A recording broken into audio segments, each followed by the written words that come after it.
Good day to all our guests and participants. Welcome to this post-election conversation, the ninth in the Center for the Study of Slavery and Justice's This is America series, which thinks collectively and publicly about racial slavery, its legacies, and anti-Black racism. And to the second such conversation held in collaboration with the Watson Institute for International and Public Affairs, where I teach. My name is Geri Augusto, and also I direct the undergraduate program in development studies. Miss Fannie Lou Hamer once urged people younger than she in the Black freedom movement, quote, never to forget where we came from and always praise the bridges that carried us over. This afternoon will be a little bit about where we have come from over the last few months, since defense of the vote and of the voters was at the center of concern last October. To start, I want to acknowledge where we stand on Narragansett and Wampanoag lands and to show respect for those many thousands gone who have become ancestors, lost their very lives just this year in the sweep of a syndemic. I also want to draw attention to those bridges about which Ms. Hamer spoke. That optic may sound somewhat different to the litany of fear and disgust set loose on January 6th, or even from our great sense of relief on January 20th, but it is deliberate. Something happened in Georgia and across the land that was the result of people being resolute. And in the tradition in which I was raised, we don't let things like that go by unnoticed, unexamined, or uncelebrated. I think also that many of us would agree that in thinking about the crucial matters of democracy, equality, and justice, it's fitting to pay careful attention to the ideas and struggles of Black of people of color, of everyday working people. This past week, phrases and concepts from this rich, difficult history swirled in my head and perhaps in yours too. They were glimpses of history as long ago as the past, as viscerally present as today, and as imminent as possible alternative futures. Many will recognize this as the space, virtual and real, that in African diasporic traditions is called the crossroads. What did I recall? I recalled the subtitle of Du Bois's seminal 1935 book, Black Reconstruction in America. That subtitle was An Essay Toward a History of the Part Which Black Folk Played in the Attempt to Reconstruct Democracy in America, 1860 to 1880. I was reminded of the Combahee River Collective's 1979 statement. If Black people were free, if Black women were free, it would mean that everyone else would have to be free. And Alicia Garza's update, addressing the needs, concerns, hopes, and aspirations of Black people, will bring about a better future for all of us. And I remembered Stacey Abrams' tweeted message just 2 weeks ago. 9 weeks of hustle and outreach. 9 weeks of believing we are in this together. Decades of strategy, grit, and building. Wednesday's terrorism sought to distract us from what has been and what will be. I think that today's guests on This is America are among those bridges that Ms. Hamer had in mind who carry us over. Let me briefly introduce our panelists and the work they do with a bit of praise. Then each will offer initial observations for about 10 minutes on the double elections just passed, Georgia and the USA, and where they see we are as a nation in the matter of the vote and its implications. After that, we'll open up the discussion via the Q&A function on your screens, and then we'll let it open. Ms. Nse Ufat is the Chief Executive Officer of the New Georgia Project and its affiliate, New Georgia Project Action Fund. Ms. Ufat has dedicated her life and career to working on civil, human, and workers' rights and to making democracy possible in Georgia. She leads both New Georgia Project organizations with a commitment to developing tools that leverage technology to make it easier for every voter to engage in every election. And more than anybody I know, she really uses data for justice work. She and her team are also constantly training and organizing local activists across the state. We saw the concrete results of that in November and again in January. Among the tactics she has helped to develop is social listening, whether around vote by mail or the coronavirus or suppression of voter engagement or community needs with respect to safety and security. In the Slick Legacy Project, we know Ms. Ufat for her clear eyed, courageous, on the ground leadership in intergenerational work and conversation around justice. Sonia Jarvis is a highly accomplished scholar whose research and teaching focus on race, public policy, inequality and access to higher education, and the media, and is currently a distinguished lecturer and the director of the Baruch College Center on Equality, Pluralism, and Policy at the School of Public Affairs, Baruch College, City University of New York. Her private law practice in Washington, D.C. focuses on civil and human rights and counseling nonprofit organizations and small minority businesses. Among her past positions of leadership was her turn as executive director of the National Coalition of Black Voter Participation. Professor Jarvis is currently co authoring a book entitled States of Confusion: How New Voter ID Requirements Failed Democracy and What to Do About It. Marcia, Marcia Johnson-Blanco is the co-director of the Lawyers Committee's Voting Rights Project and also coordinates the Lawyers Committee's international human rights initiatives. Ms. Johnson-Blanco leads Election Protection, which is the largest of the nation's nonpartisan voter right protection programs, and as well she oversees the work of the National Commission on Voting Rights. If I may lift a quote from the Lawyers Committee's most recent newsletter, inauguration of the 46th President of the United States represents the culmination of the democratic process and the will of the people, following a historic election in which record numbers of Americans cast their ballots, end quote. That's her workspace in the crosswords. And say, please come to us now in your own way, as we say in the movement. Thank you, Geri, and thank you all. Uh, I am Nsé Ufat, CEO of the New Georgia Project, and I'm super happy to be here today. We have just witnessed the inauguration of Joe Biden as our 46th President of the United States, and Vice President Kamala Harris, the country's first Black, first South Asian, first woman Vice President, and who it looks like will likely be one of the most consequential vice presidents in the history of the institution, given the makeup of the United States Senate, the 50-50 split, also due to the work to till the soil, to combat voter suppression, to register a historic number of Black and Latino and Asian American and young voters. And I am really proud of the part that my organization and I have played in making that our reality. So, the title is This is America. And I think that the results of the November election and the January runoffs have really sort of forced us to have conversations about our democracy and the election integrity. I think that, over the next couple of days, weeks, and months, we will see what we've been calling a white lash across the country, an attempt to roll back some of the advances in how we vote. Particularly, I'm thinking about our state in Georgia.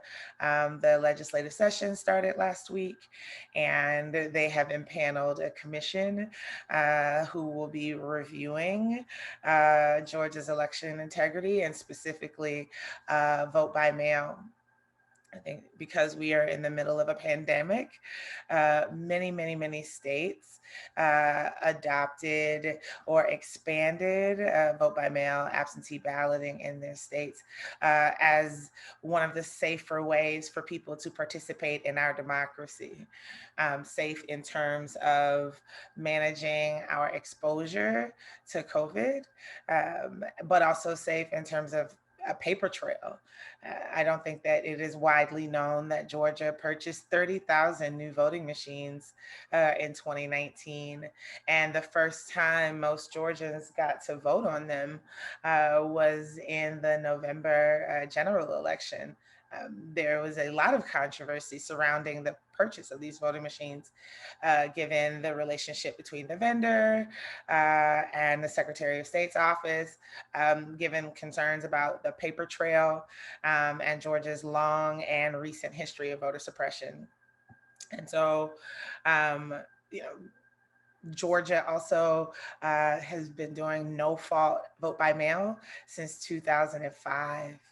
And so the idea that they would roll back vote by mail in this particular moment, despite the fact that we were not one of the states that expanded it for COVID, that we've been voting this way for 15 years, is again an example of the white lash, the backlash that we anticipate and expect to see as a result of this most recent participation, overwhelming participation of young people and people of color in our elections. Um, I think that, Stacy's quote is absolutely correct.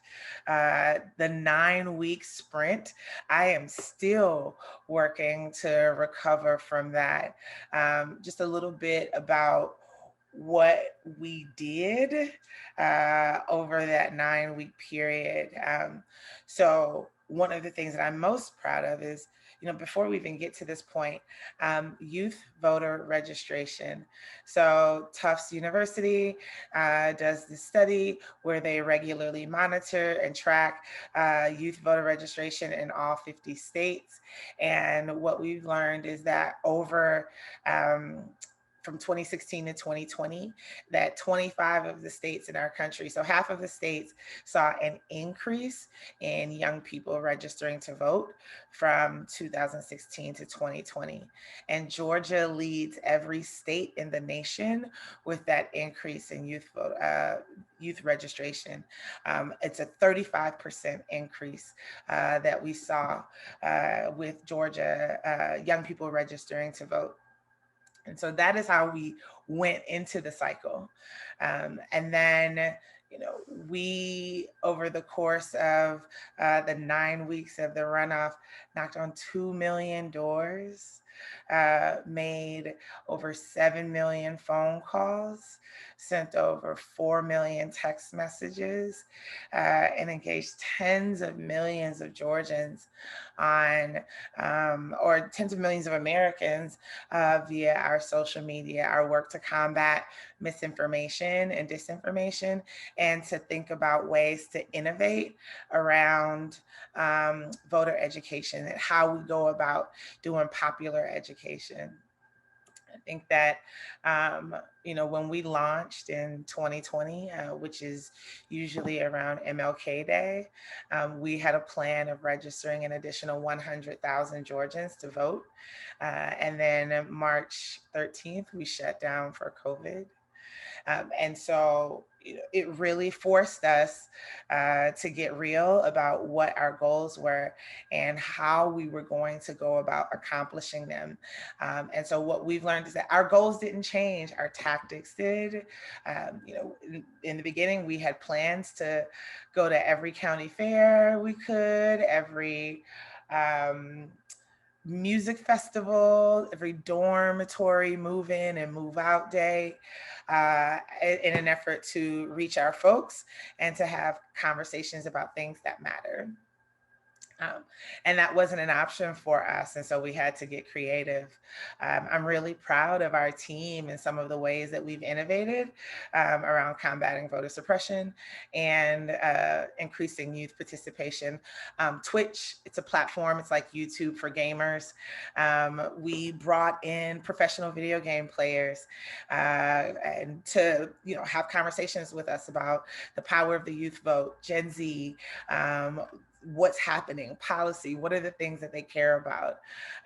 We gave away some of the hottest sneakers to come out this year, and it led us to registering 9,000 young people to vote in one day on National Voter Registration Day.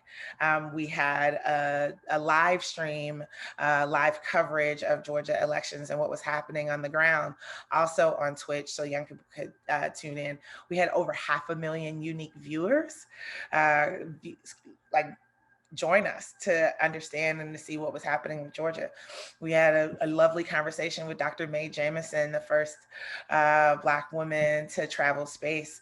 And we obviously talked about intergalactic space travel, but she also talked about the New South and the Deep South, given that she's from Alabama, and the importance of young people participating in our elections. The new Georgia is real. Georgia is the first state in the Deep South, or will be the first state in the Deep South to have a white minority. And so understanding what that means, how we will sort of govern ourselves, what is the health or what does the future of our democracy look like? All of those things are questions that are being asked, and we're attempting to answer them right now in this moment. I think that the last thing I'll share before I turn it over is, despite our voter registration efforts, our GOTV efforts, we still met an incredible amount of voter suppression, and we still have to address that in our elections. Over those 9 weeks, we saw a closing in a number of polling locations, an successful attempt to reduce the number of drop boxes that voters could vote in. We saw them cut the number of early voting days. There were threats from our Secretary of State. They launched nonsense, baseless, partisan investigations into groups like the New Georgia Project and others that we still are having to defend ourselves from. And they put out a memo a week before the election saying that any groups who participated or individuals who participated in line warming activity, and that's handing out bottles of water, hot chocolate, coffee, slices of pizza to voters waiting in line, that we would all be subject to criminal investigation and face possible criminal charges. So I say that to say that one of the ways that we are able to make sure that the will of the people is reflected in the results of our elections is to have overwhelming participation. And that was our strategy in this moment, because the attacks on our democracy, the voter suppression that we still see, all of those things are still very much present. And given the results of the elections, we expect them to escalate in states across the country. And so, overwhelming participation is a useful tactic. It was a successful tactic in this moment, but it does not get at the root cause of the things that attack and ail our democracy. And that work absolutely has to continue. Thank you. Thanks, Nise. Fascinating insights from on the ground. And we will continue. Sonia, please. Thank you. And say that was a great setup for the rest of us going forward for today's discussion. And there are so many different ways we can look at this. Let me take my, let's see, there we go. First of all, I do live in Washington, and I can tell you that what happened on January 6th was frightening. And we're still trying to understand the ramifications going forward for our democracy and also for our nation's capital.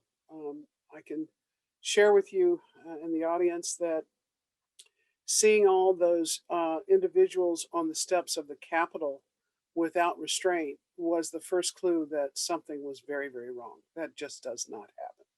And because of that, we had the nation's capital placed on a lockdown in a way we haven't seen since 1968, if you will. And even as we got past this inauguration this week, the troops are still here and will be here till the end of the month. And I worry as a citizen and as a resident that the heightened security that has been put in place for obvious reasons will continue going forward. So we had a very, very positive celebration around the inauguration, but we have some very troubling trends that we have to consider as part of the aftermath of this past election cycle.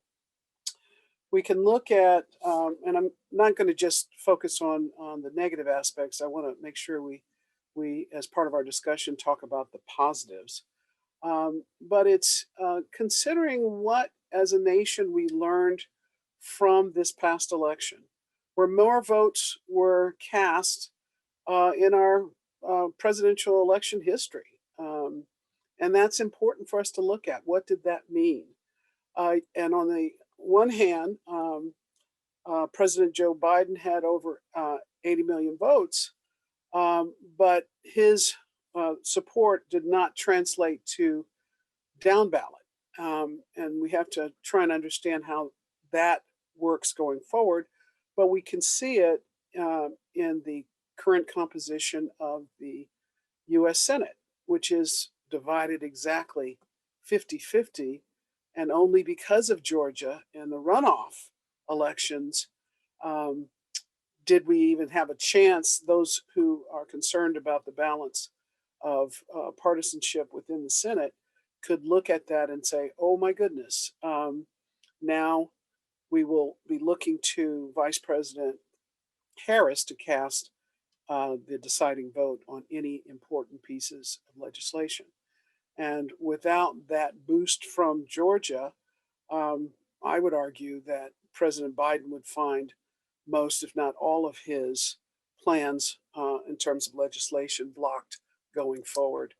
But let's talk about Georgia for a minute and why it was so important for this election.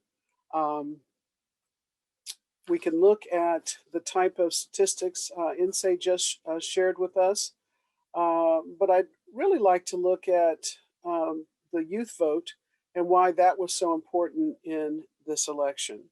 We can look at the information that Tufts University provided on the youth vote, and we look at the comparison between 2016 and 2020, and the youth vote went up 8%, which is incredible. 53% in 2020 versus 46% in 2016. Nationwide, we can look at the youth vote going up by a full percentage point.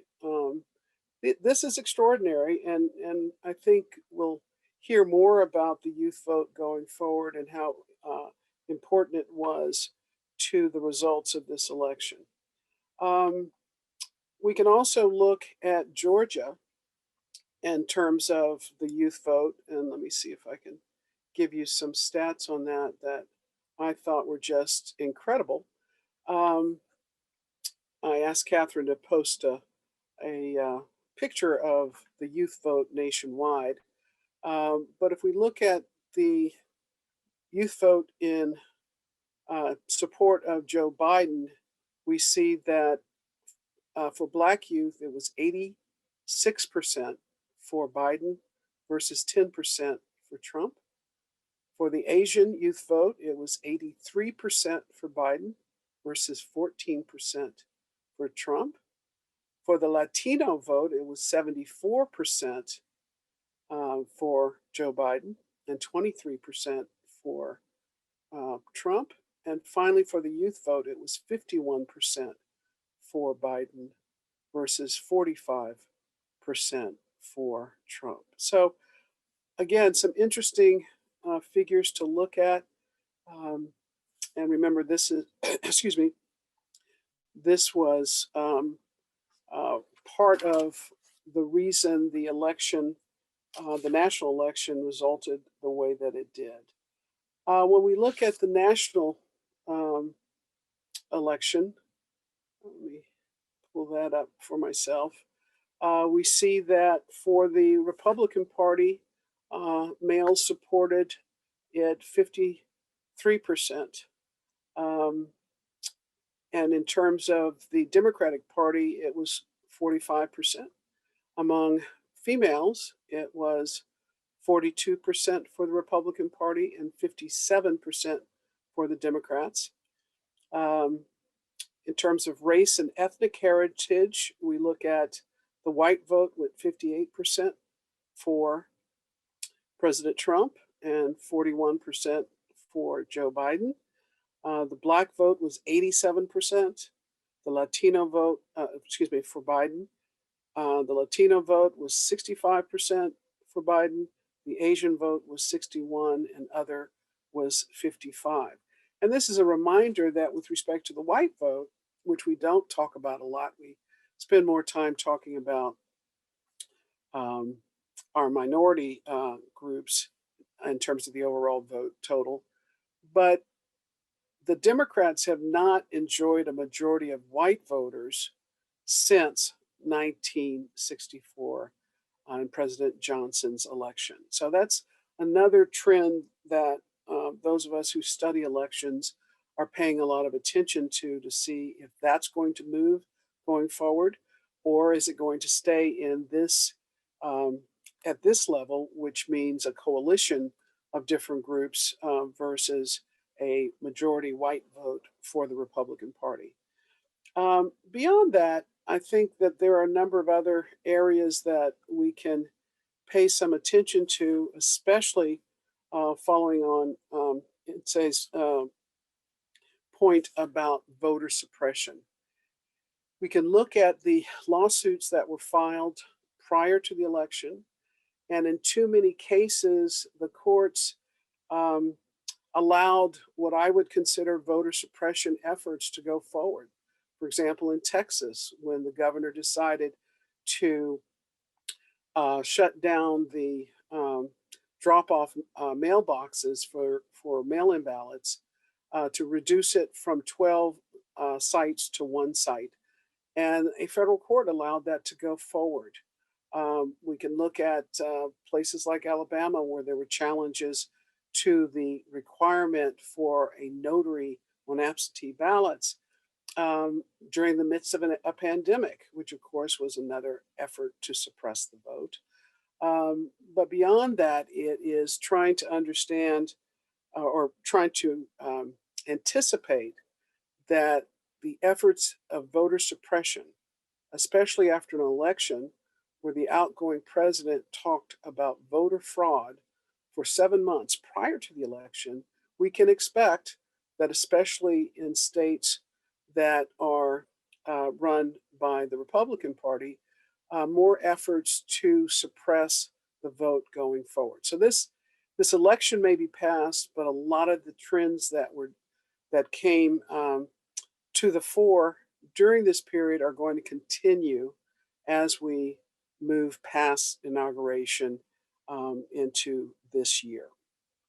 And I want to also remind us that we have a census process that's concluding. There were efforts by the Trump administration to depress the census count, which of course would have a major impact on what happens at the state level and control of who gets to draw the districts and the lines for voting districts going forward.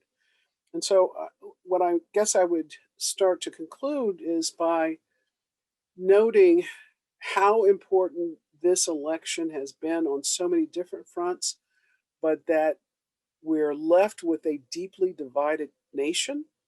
And despite efforts by the incoming president, he will face serious resistance from the Senate. We're seeing that already. But the question then becomes, how do groups that care about these issues start to organize already? And I say this with respect, especially for those who have done the 9-week sprint and beyond. We've got to start looking forward now to how to continue the efforts to make sure that every American who wants to vote can do so without unfair and unnecessary restraints. That's part of our challenge going forward, and why I think this type of program and our efforts to get the word out are so important. And I look forward to answering your questions as we go forward in this program. Thank you so much, Sonia, for that. And we will move to Marcia next. Thank you so much. Thank you for having me on this very important panel and discussion. You know, throughout 2020, we really were reminded about what it means to be a democracy. And the conclusion at the end of the election cycle and what we saw on January 6th really is that we have a long way to go. And as I was looking at the coverage of the insurrection, the attempted insurrection on January 6th, I was reminded about how these images can really prick the conscience of the country and provide a conversation for us to move forward.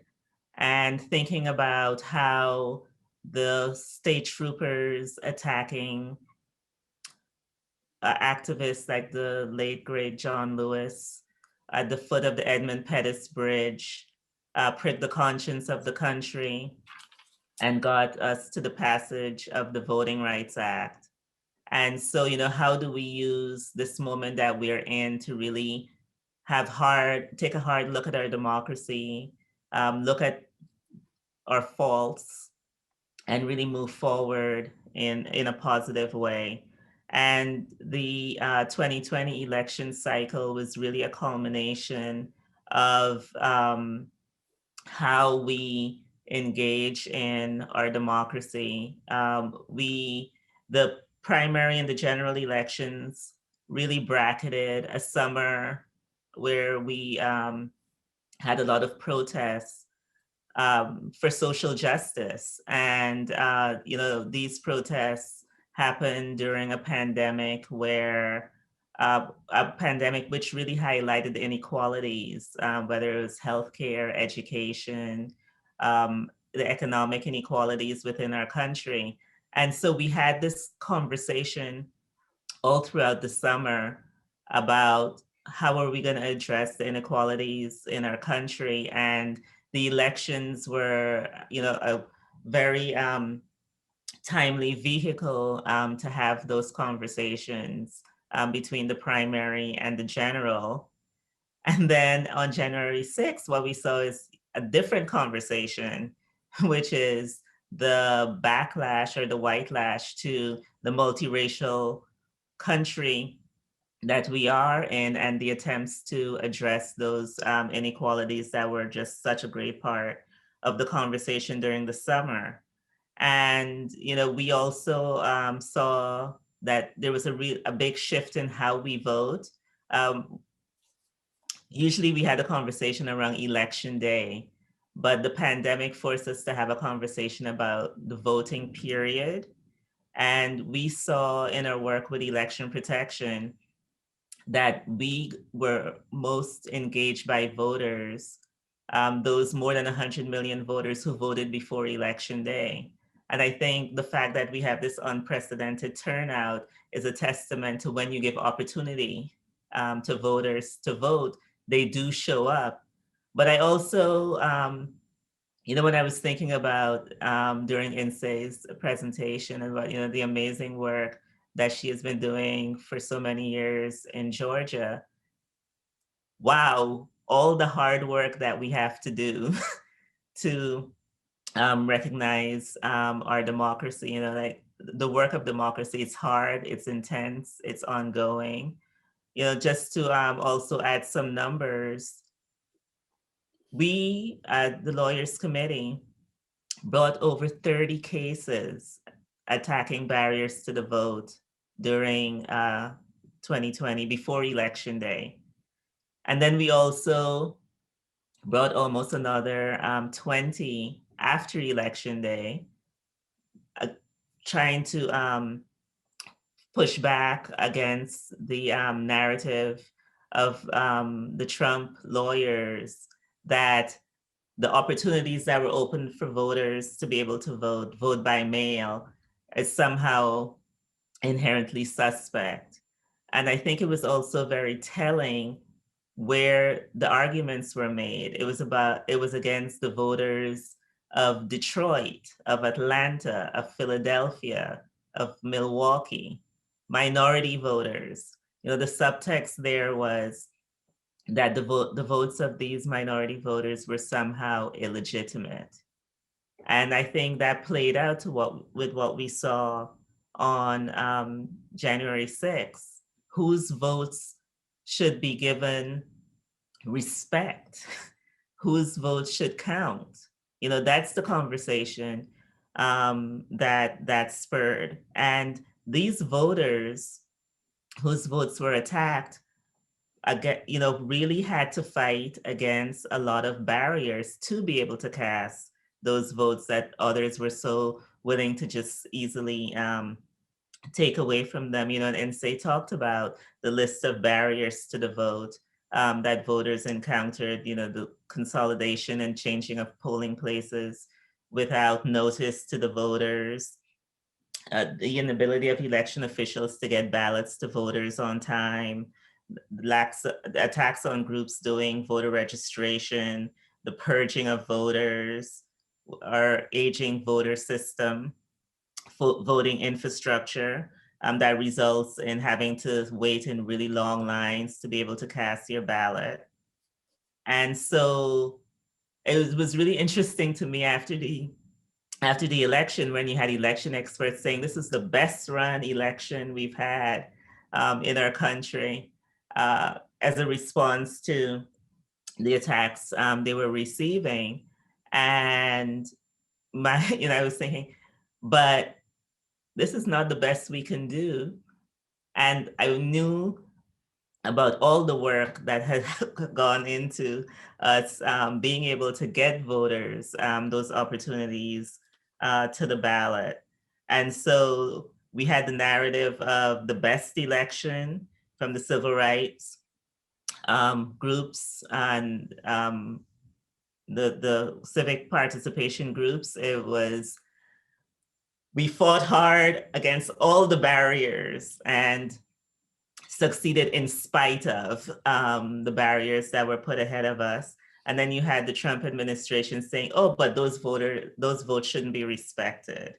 And people showing up at the Capitol with force to reinforce that message. So that's really where we are today as a country. And, you know, we also have this habit of, after the election is over and the new government is in place, we say, oh, well, that's done. We're moving on with our lives. So, you know, I just want to lift up what Sonia said about having to continue doing the work and really holding all of our officials, both elections and elected, accountable. I am really, really feeling the loss of the full protections of the Voting Rights Act at this moment that we're in. And we saw that in the barriers that came up to the vote in 2020, where if we had a Voting Rights Act, states like Georgia would have had to give notice, would have to show that the changes that we're making were not discriminatory.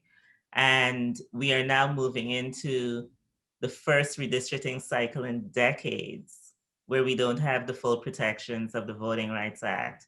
And Sonia talked about, while the Democrats won the presidency, they lost a lot in the state level. And those state legislatures are the ones who are going to be drawing the districts that determine whether minority voters have the opportunity to vote, and without having the full protections of the Voting Rights Act.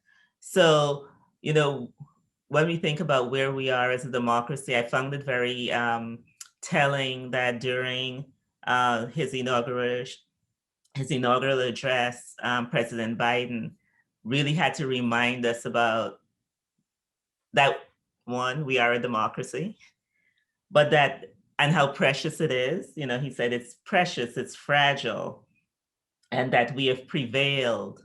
But he also noted that there's a lot of repair that needs to be done. And repair, he used words like repair, restore, heal, build. And that's part of the work that we've always been reluctant to do in this country.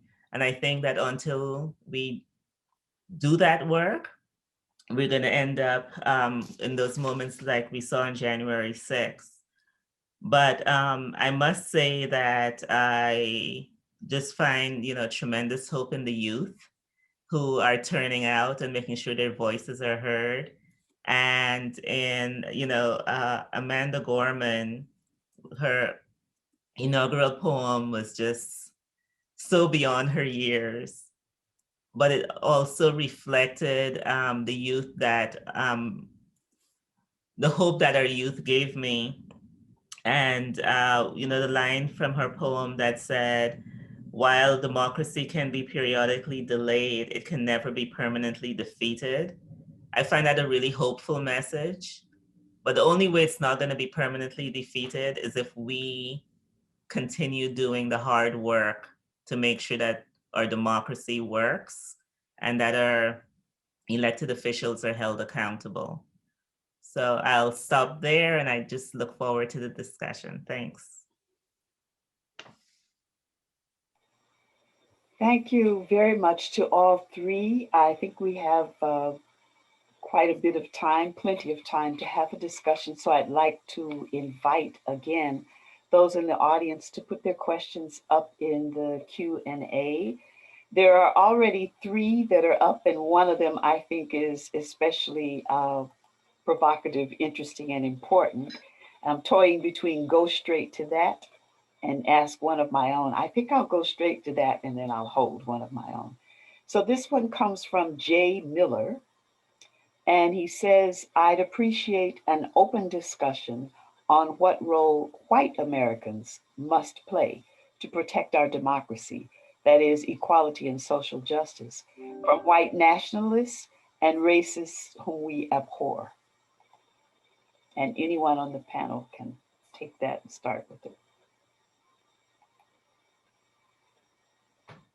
I think, so there's a saying in our organization, our movement, that white people need to collect their cousins. And I think that, for those of us who believe in democracy, see ourselves as, democracy defenders, that it's really important for us to sort of name what those threats are, and sort of actively work to combat them. And so that is the work of white Americans as well. They say that you cannot fix what you have not faced. And so having real conversations about, the attacks that we see on vote by mail in Georgia and that we will see over the next couple of weeks around redistricting and gerrymandering, that all of those things in a lot of ways are a backlash to losing, but also specifically to a dramatic increase in Black voter participation. And so naming that, I think, is really important, and then actively working with, again, democracy defenders, with civil rights organizations, against Republicans and those who are attacking our democracy. That we have to. So it is often said that we are a nation of laws. And the thing that just is becoming more and more clear to me is that they often aren't worth the paper that they're written on if we don't have the ability to defend our institutions. That there are all kinds of laws that should have prevented the attempted insurrection at the Capitol on Wednesday. And they, again, were not worth the paper that they are written on. It didn't in any way prevent what has happened. And so it is going to have to be like an active effort to collect your cousins in whatever ways you can. That is going to sort of move us along and bring white folks in to all of our work to defend our democracy. And there's a lot of work to be done. I think that, it is not lost on us that Donald Trump lost Georgia, but got 71% of the white vote. And so 71% of white voters in Georgia voted for Trump, and he still lost, which makes it clear that it's progressive white folks and this multiracial, multi-ethnic progressive majority that exists in the South that will decide future elections. And that is being attacked.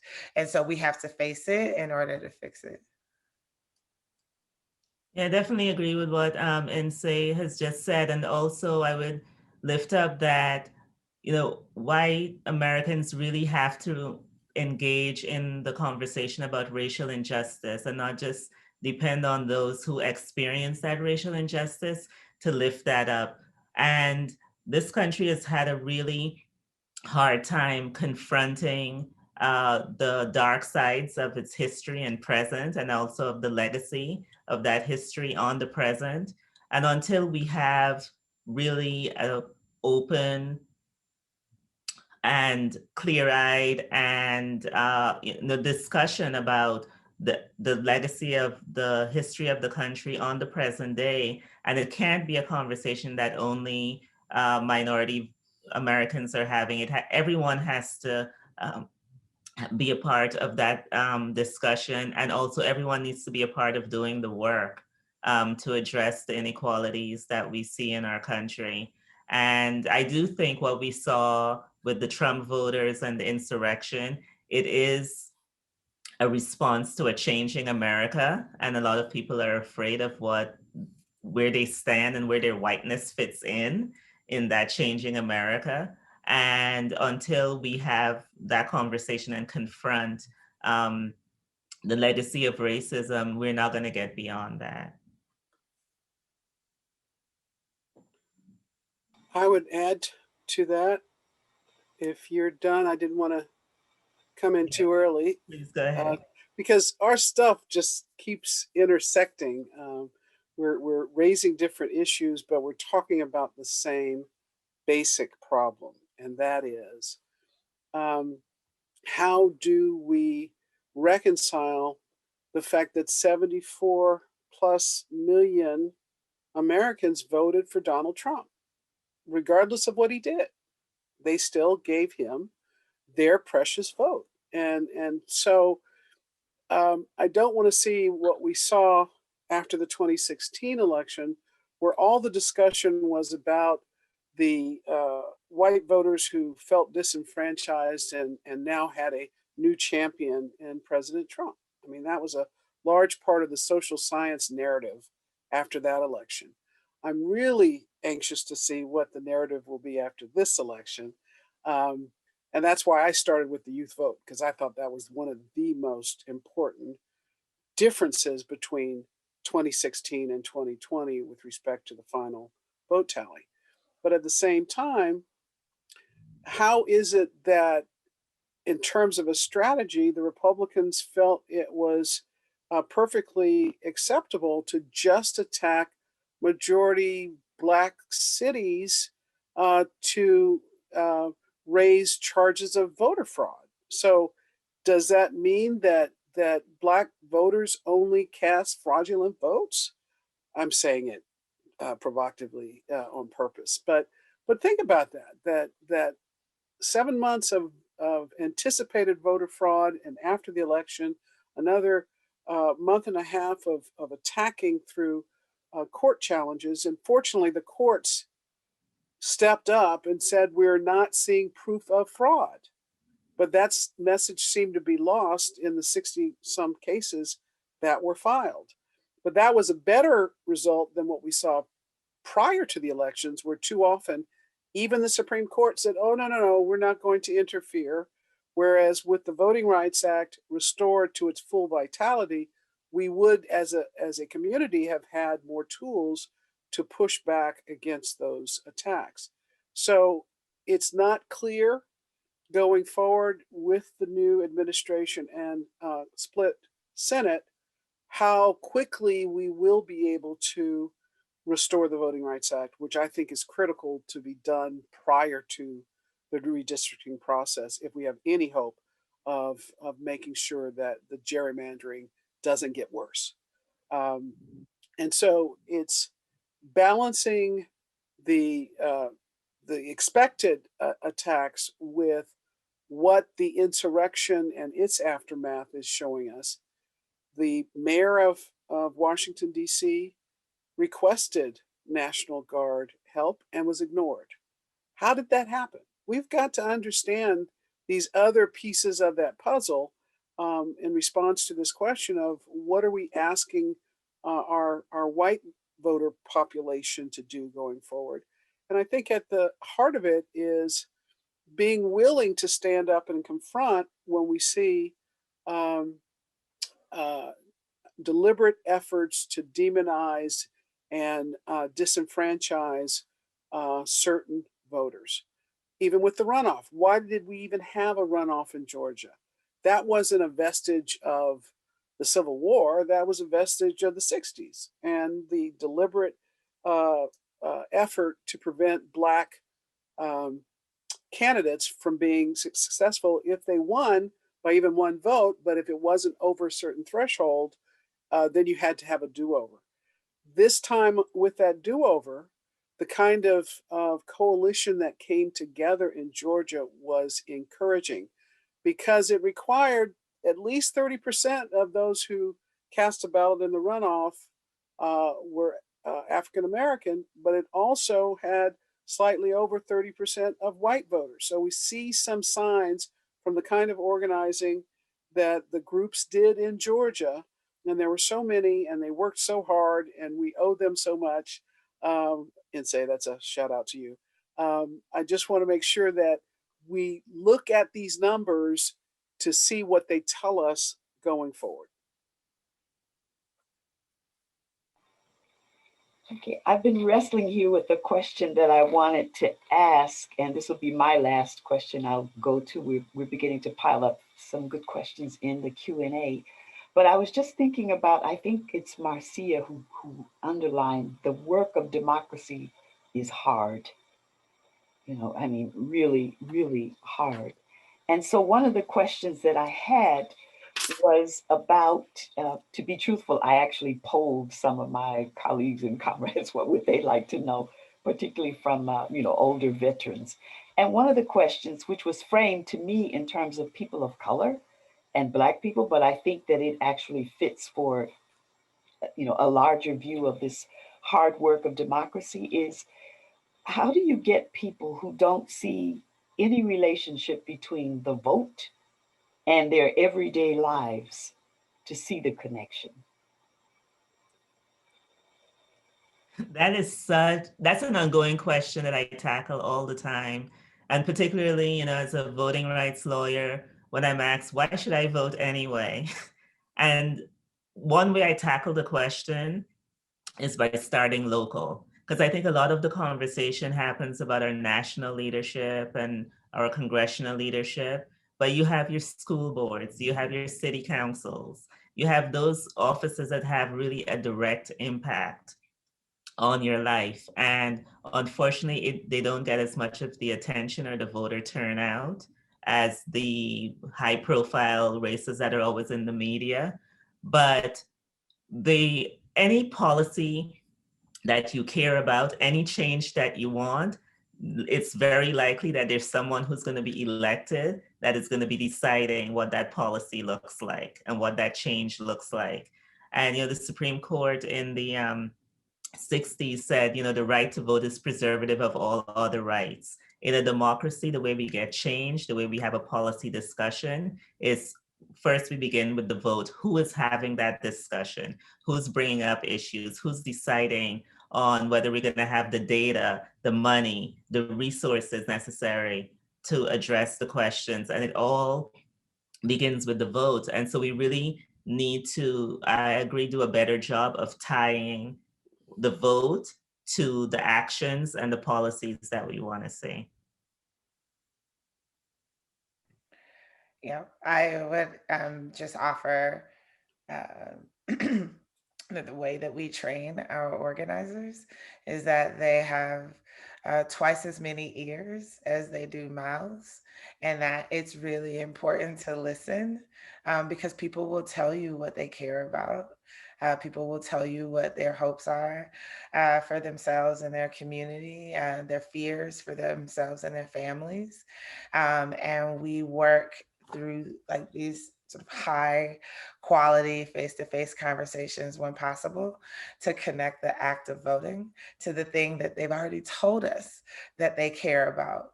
And part of it is just not to be reductionist, but civics education, civics 101. I don't know if it is a regular part of like public school curriculum. And so if you aren't in a family, or like if there hasn't been some set of circumstances that has forced you to address the power of your vote and the impact that it can have on the things that you care about, a New Georgia Project organizer will. And so that is one approach. It's the approach that we've taken, is that we ask people what they care about and then work to connect the act of voting to the change that they've said that they want to see.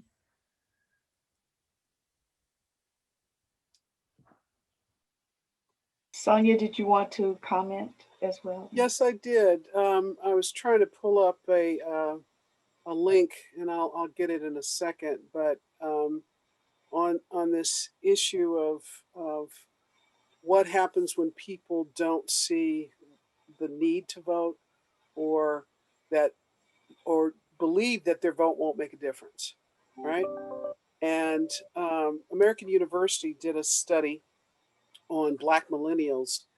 Came out the last week of July, and I'll put the link up after we finish talking. But it found real distrust about the voting process, and concerns that my vote won't count, and why should I be involved? And a lot of that has to do with attacks on the voting process that we've seen, as represented by the attack on the Voting Rights Act itself.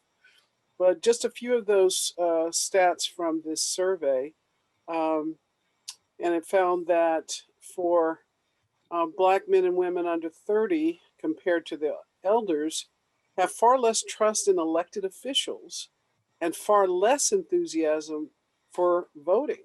And what does that mean? And how do we address that? Fewer than half said, and this is 18 to 29, fewer than half, 47%, said that they plan to vote for Biden, with 8% support for President Trump, and 45% say they will vote for someone else or won't vote at all.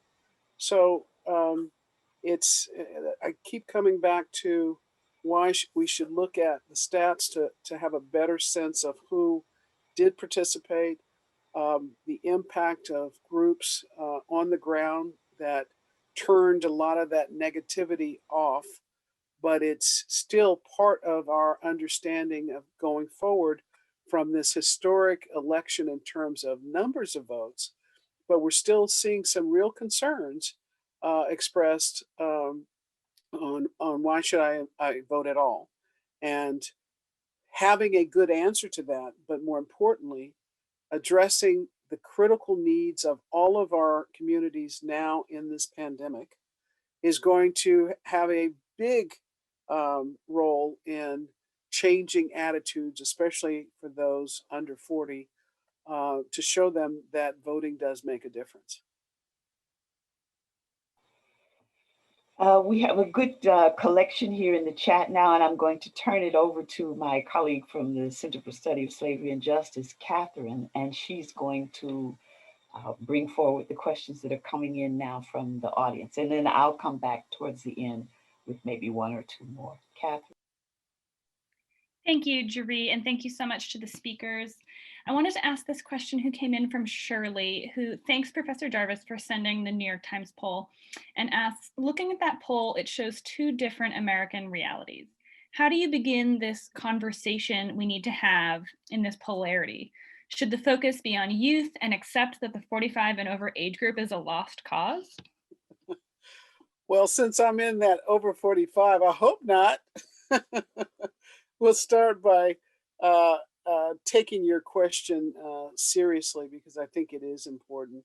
How do we look at these divides that have been part of our history over the last decade, really?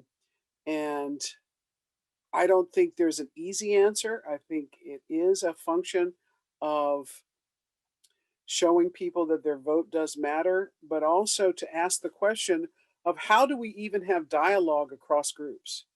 We saw that the Trump administration wanted to stop diversity training and issued a history of the nation, the 1776 Commission report that I was embarrassed to read. But it's also a function of folks who don't want to have those conversations. And I think if we're able to do so in a way that's productive and leads us forward, that's worth our energy and attention. With respect to the youth vote, I think it was better than had been expected if we go back and look at comments during the spring of last year. But again, I don't think we can rest on these figures and feel, oh, okay, we're not having to worry about racial conflict and white superiority as demonstrated during the insurrection. What does that mean, and how do we confront it in a way that allows us to have policies and programs to address it, whether it's in Congress, whether it's in the State House, whether it's at the local level? And that's back to Marcia's point on too often we're not looking at the state and local elections for their role in meeting people's needs. And so it's dealing with the overt racial conflicts, but it's also asking for responsible reporting, as well as the efforts by organizers to bring different groups together so we can have that conversation.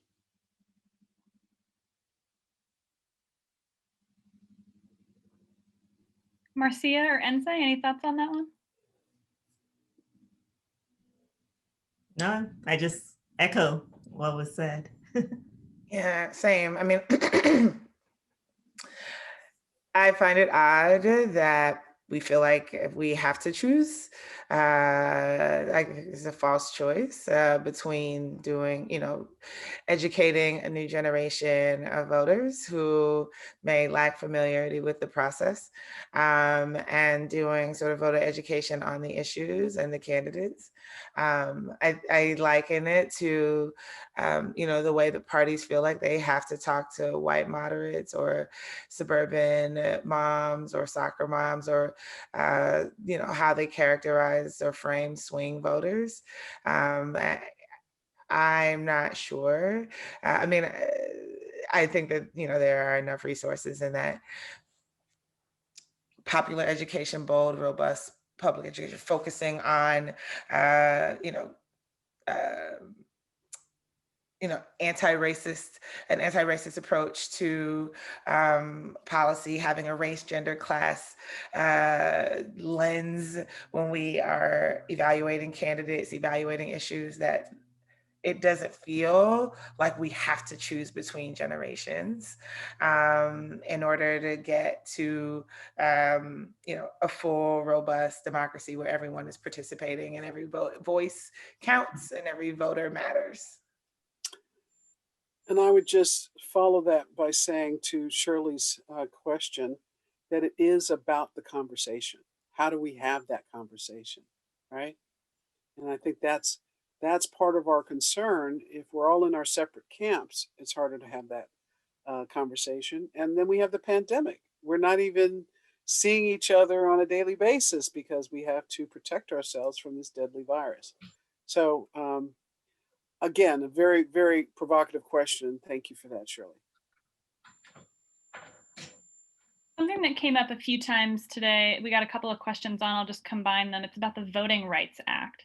And the question is, are there missing pieces in the legislation that's weakened it? Or is the conversation more about the issue of enforcement? And do we think there's a reasonable chance of restoring it during a Biden presidency?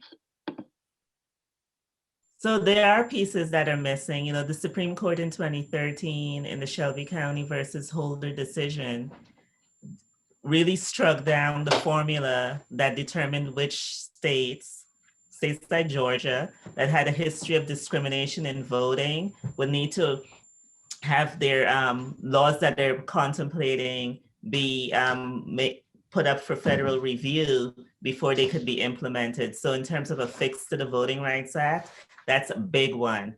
Another is having notice of voting changes so that the communities that are affected can weigh in, and also that the jurisdictions that are putting forward these changes would need to make the case that they're not discriminatory. Again, a huge need and a big need with the Voting Rights Act. And so right now, well, in the past Congress and to be introduced again in the new Congress is the John Lewis Voting Rights Advancement Act. And that is the legislation and the vehicle through which we're trying to get a fix to the Voting Rights Act. Its probability of success, I think, is much better than the last Congress. We definitely, it's something that the Democratic majority in the House has already said is a priority, along with the For the People Act, HR 1 that they've already introduced. And so we are going to be having that conversation about the need for a Voting Rights Act. You know, to Sonia's point about whether it will be enacted before redistricting begins, I'm not that, you know, as confident that it'll happen before redistricting begins, but at least the conversation is going to be happening. And we have to really hold our elected officials accountable in getting it passed. The Voting Rights Act has always been a bipartisan bill, and it has always in the past, the reauthorizations have been signed into law by Republican presidents. So this shouldn't be a partisan issue about whether we need to protect voters against discrimination. And so it's a narrative that we have a moment to really push forth on. And I am optimistic that we can get it passed. If not in this Congress, then we're in trouble. Well, I just wanted to follow on that to remind our audience that the Shelby case was decided in June of 2013, and we haven't had a single hearing on Section 5 of the Voting Rights Act, which was struck down in that case, since then. And that was because of resistance by those in Congress who didn't want to address this issue. And now the question becomes for this current and new Congress, are you willing to have some hearings at least so that we have a chance to flesh out what's still going on around the nation in terms of discrimination in the voting process on the basis of race, and how we can use that momentum from those hearings to lead to legislation that will address the concerns raised by the court, by the Shelby, in the Shelby case, but give us an opportunity to revive that pre-election lens or pre-gerrymandering lens that was in place and we lost by virtue of that 5-4 decision. And we could talk about the Voting Rights Act for the rest of our time, but we're being very good. We're being very controlled because we know it's complicated, but we have a shot. So I'm going to continue to be optimistic as long as I can. I'm going to switch gears for a moment, but before that, I want to continue just to follow up on what has just been said. Jay Miller has a question, which I think doesn't require an answer, but requires an action, writing it out. He asks, could we obtain from Marcia a script we could use to support such changes in the Voting Rights Act? So Marcia, you can put it up in the chat, or you can leave it to Catherine to make sure that we get out to the participants the script or the place where a script could be found. And then with that, I just wanted to take, I'm taking a question here that Catherine and I were both looking at, and we thought it's really good, but we want to kind of reword it for clarity and for thrust here. So, of course, voting is part of democracy and the democratic process. But for many people who've spent their lives working in that hard work that Marcia tells us that democracy is, we know that voting is only part of what makes a democracy. And I think that's one of the lessons that's come from the summer of organizing, or the year of organizing, of social movements, of civic organizations, of the movement for Black lives. And so these are not, as Nsé likes to say, this is not false choice. You have to either do that kind of organizing or you have to do electoral politics. But anonymous attendee is actually asking us to think about the part of democracy that is not just about the vote and electoral democracy. They're saying that the vote is the foundation of democracy, but if we need to change society, we maybe need to think about other forms or aspects of democracy. Would each of you like to comment on that, please? I'll just add that I agree with the anonymous questioner, and that there are just so many ways that the demos, the we, the us, that we make decisions about how we're going to spend our money and how we're going to build the world that we live in. And so, elections, we just see them, they are opportunities for us to flex and test the power that we're building, but the work of building our communities happens year round. I think, some of the other interventions that we make that don't often get talked about is that, we push to move like city council and school board meetings from 1 o'clock in the middle of the day into the evening so that working people can participate in them. And so, being able to show up, talk to your city councilors, talk to your mayor, again, as a part of building the world, building our communities, I think is absolutely important, and is an important part of our organizing. Well, I definitely agree completely. Generally what we see is that the protests, the voices of the movement are the issues that people are lifting up, are the things that get co-opted by politicians, right? And so it's, I think, one of the challenges we have is that we only seem to have conversations about policy around elections. And what Nsé was saying about that ability to have a conversation between elections with elected officials is really, really important. And as she noted, the system isn't set up to allow people to do that. And that needs to be addressed as well. And also, I'm very well aware that because of, and I'll give it a generous spin and say, because of the multitude of issues that politicians have to deal with, they only focus on the ones that have the most noise and that people are bringing to their attention. And so the protest movement, being in the streets, writing and really lifting up issues, whether it's on social media or in the blogs. I have a 19-year-old who's really introduced me.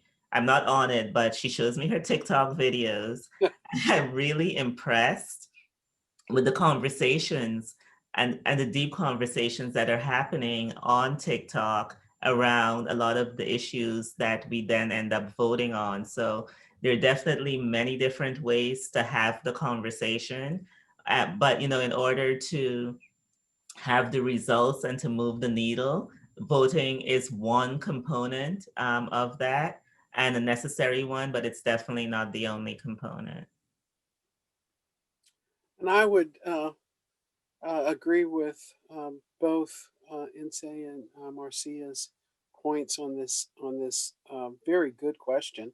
And the point I want to go a little bit off on is the anonymous attendee asked about should we not be looking at wider forms of democracy? And we had ranked choice voting in Maine, for example. I'm not sure how well it worked out, but at least it was another opportunity to give people more than one choice. And if we look back at SNCC and the Southern freedom movement and what lessons did we learn from that, I think there are more lessons that we can bring forward to what we're confronting today. And that is, how do we deal with social media as part of the effort to reach out, whether it's TikTok or other forms? How do we make sure people have a voice? Because when you have a voice, you're more motivated to continue participating in the process. So this isn't a one and done, because we also have to think about the fact that more money was spent in this election than ever before. What is that about? That's Citizens United. That was a Supreme Court case that basically opened the floodgates to private money and its impact on our electoral decisions.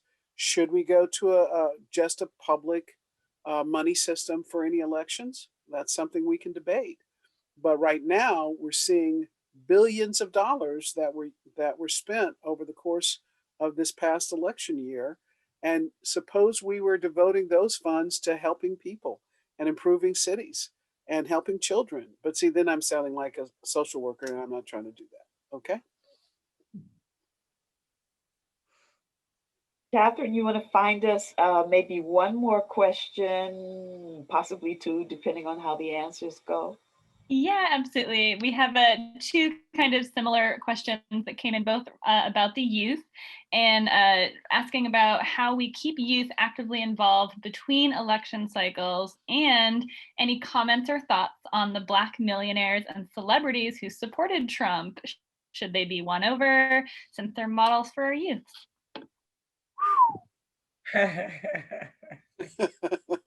You go first. Get me to be messy. I will oblige. I mean, what impact did it actually have on the results of our elections? I think that it's important for us to sort of be clear-eyed and sober about the role of celebrity culture and influencers. Like, they absolutely are a part of our community. They're part of the zeitgeist. They contribute to, we certainly use them in our PSAs and ads. But like that alone, I don't know if it'll tip the scale for a particular candidate. I also think that it's super clear, I think because of our organizing, but just the community period, that they were talking about their very specific, very selfish priorities. And that's not to like cast aspersions, but you are casting your vote for your own selfish reasons. So do you really care that Lil Wayne endorsed Trump? He wants a pardon and he got a pardon. So what are your selfish priorities? What are the things that you want to see come out of this election? Who do you want to negotiate with? Who do you want to be on the other side of the table when you bring your community's demands or when you bring your own demands? And so I think that we were able, I mean, it was 50 Cent, Lil Wayne, like really rock stars. And framing it like that, we tested a couple of messages because that's what we do. And framing it in that way that like, okay, that's fine. They are casting their vote for their own reasons. What are yours? Was really effective. And so making sure that, I mean, they are influencers and acknowledging that, but making sure that, digital media literacy, civics education is a part of our outreach, I think has helped us shape and move when those stories come out, to use it as a part of our overall organizing goals. And the way that we continue to engage youth and young people in between elections is around issues. So, I talked a lot about gerrymandering and the redistricting committee and the committee to attack our elections, but the minimum wage in Georgia is still $5.15. And there's a lot of work happening at the Capitol right now, and it impacts young workers. To have the floor be so low and it drags wages down. We have what we call the agenda for young Georgians. Oftentimes when you see young people in the state capitol, they're there on behalf of some institution, right? So they're there, dancing for money for their university or their college. We often see young people there, with Boy Scouts or Girl Scouts or the Boys and Girls Club of America. And so, when do young people show up to advocate for their priorities, the things that they want to see? And so that's why, we allow the Agenda for Young Georgians to be housed in the New Georgia Project. And so they go with a young people's agenda. And it's not, campus organizing. I think it's really important that we make that distinction, that we are, 25% of Americans have bachelor's degrees. We are trying to create a political home and an organizing home for those 75% who cannot be reached on a college campus. Yeah, and just to pick up a bit on what Nsé was just saying, it's constant engagement. We can't just go to young people when we want their vote or, make it a transactional relationship. I do think we need to show that we care about what they think, what they want, and constantly engage them in those conversations.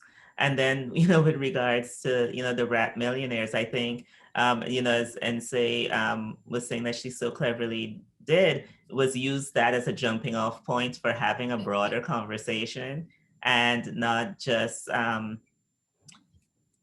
not ignoring it, but also putting it in the context.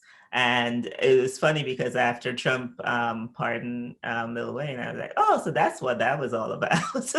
And, we can really engage, I think, and I know a lot of young people, can see that it was a self-interested conversation. Now, Ice Cube, that one was really interesting because if you take him at, what he said in face value, it was an attempt to have a conversation that, I would say that is needed. But then it also points to, going back to civics and engagement and how we talk to political leaders, not the best way or the best initial or starting point to have the conversation, I would say generously.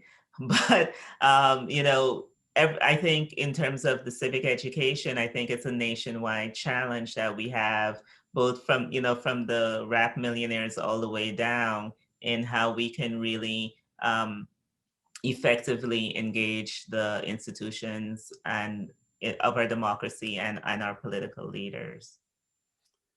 I would follow that observation with looking at how Black voters, especially youth voters, felt with respect to the upcoming election when they were asked during the summer, who are your leaders? Who are you listening to? And in terms of older leaders, they mentioned Malcolm X and Fannie Lou Hamer. I'm like, okay, I can work with that. And then, asked about current people that they respect and would listen to, they gave us LeBron James and Beyonce. And I'm like, okay, I like them both, but so how do we deal with that reality? Because so much of what we're seeing in terms of activism is coming from athletes and entertainers. And I don't have a problem with that. I really don't. I think what LeBron James did during the course of the summer was important. But it doesn't get us by to just look in that direction. We also want them to embrace the upcoming John Lewis or the upcoming Fannie Lou Hamer in terms of directions forward.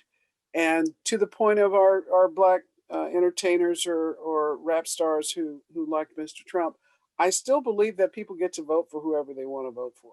I haven't moved away from that. But was it concerning? I wasn't particularly concerned, but I thought that it was more a function of, hey, I've done well under the Trump regime, so I'm going forward. And that was the justification for a lot of voters, not just the Black rap stars.